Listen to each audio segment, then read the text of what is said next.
Hey everyone, this is Natalie with Pippa Pages, and I'm coming to you today with a book haul.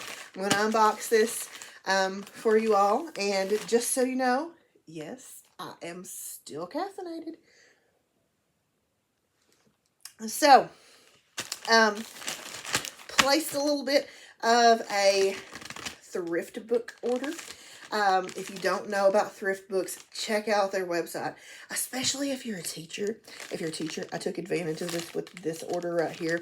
You can get free books, and if you sign up, like anybody who is part of their rewards program can get free books, after so many purchases, like you get points and all that good stuff, like how most rewards programs work. But if you're a teacher, I think it's like every 3 books you get a 4th one free, or every 4 books you get a 5th one free. I can't remember off the top of my head, but just go to their website. They have all the information.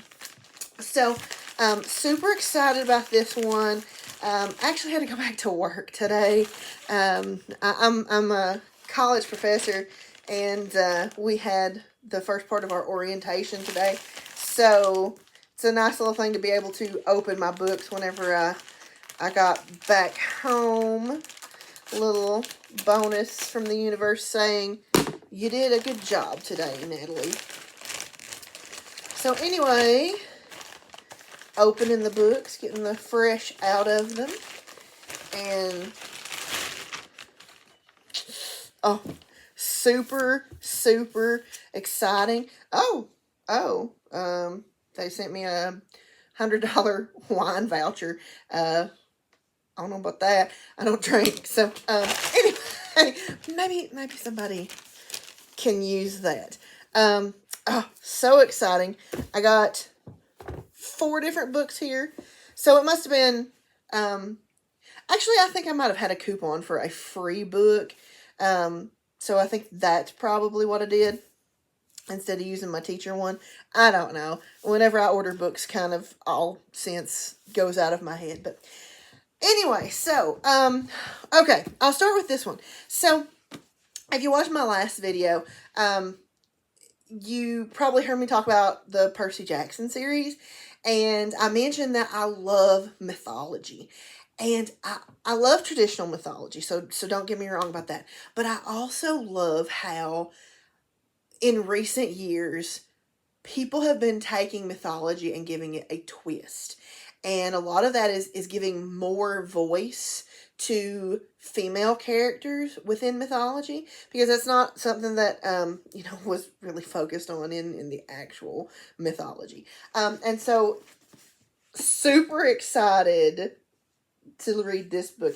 This is Circe, and it is one of those retellings of Greek myth through the lens of a female character.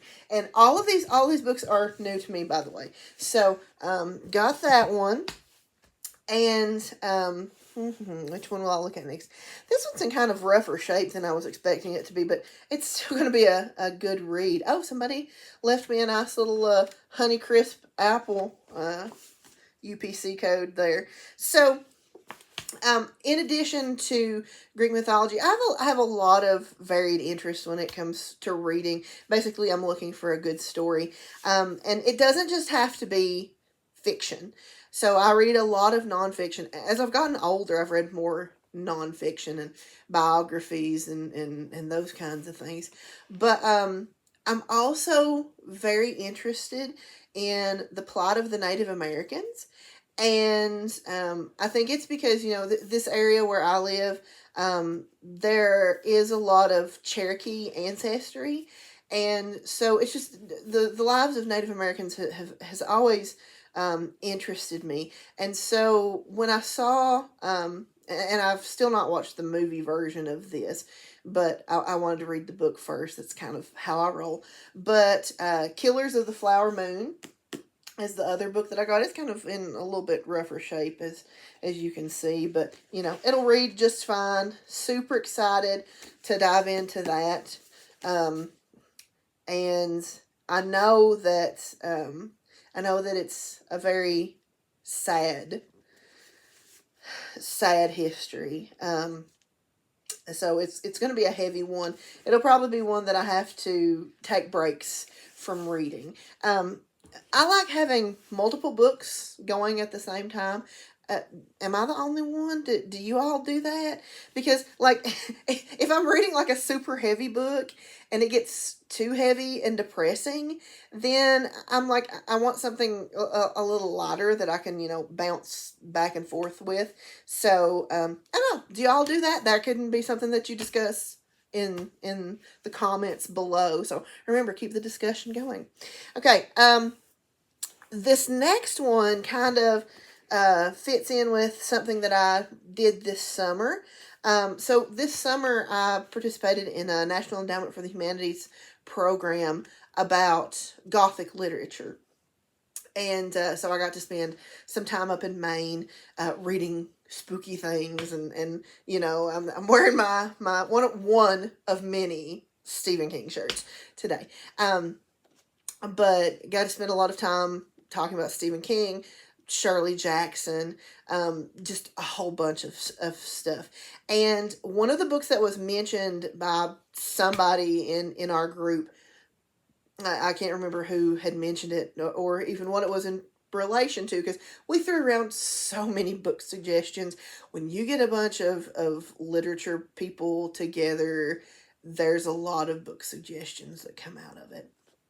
But anyway, this one is called Mexican Gothic. Super excited to go into this one. I don't really know much about it.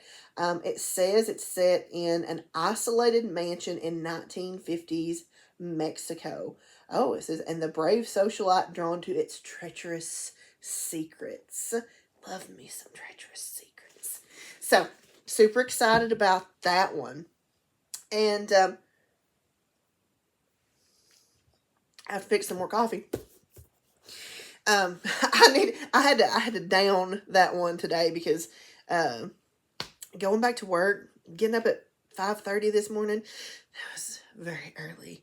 I've not been getting up on my regular schedule during the summer, so it'll take a while to get back in the groove. But anyway, this last one, I'm hoping that it's just going to be a wild ride. And the reason I got this one is because my absolute favorite band of all time is Fleetwood Mac. And a lot of people say that this book is very Fleetwood Mac, very Stevie Nicks, all the vibes, all the feels. And I think even Stevie has watched the TV adaptation of this, and she really enjoyed it. So I was like, that's enough for me. That's enough of a recommendation for me. So that is, you probably already figured it out, Daisy Jones and the Six. And so this is about a super, super famous band. It's like I said, I don't really know much about it other than it's about a really famous band. They get popular. There's a love element in it, I think. Super excited to get into this one and see what all's going on with it. So these four that I have right here, let me see if I can get all of them together. All of these are complete unknowns to me. The one that I know the most about is this one, Killers of the Flower Moon. Simply because whenever I saw the movie come out, I did some research on it.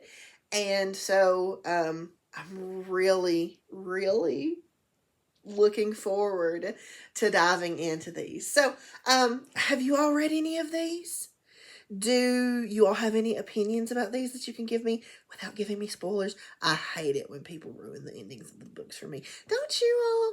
Don't you it just grinds my gears. So if you all have any comments that you can share with me, leave those in the comments below. Suggestions, thoughts, whatever you want to share with me. Just keep the keep the book discussion going, and I will see you next time.